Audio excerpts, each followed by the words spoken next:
Ayan, ito po uli ang inyong lingkod, Kuya Barag Vlog. Tungkol naman ho sa pin doon sa baba. Minsan kasi nagkakaproblema, yung naiiwan doon sa baba, dito po, kumbaga may naiwan na apat na pin na nakatayo. Hindi yun napipick up minsan eh. O dalawa lang yung napipick up niya sa apat na yon.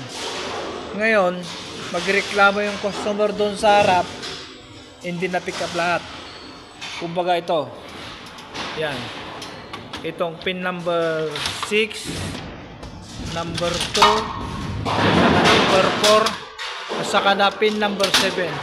Ngayon, ang gagawin mo dyan, di ba nilagay mo na yung apat na pin?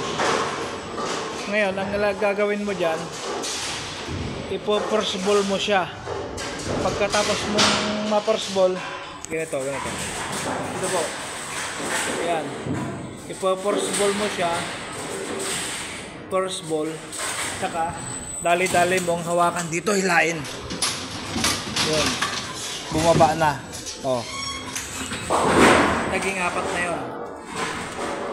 Kasi yun yung naiwan na pin doon sa baba eh.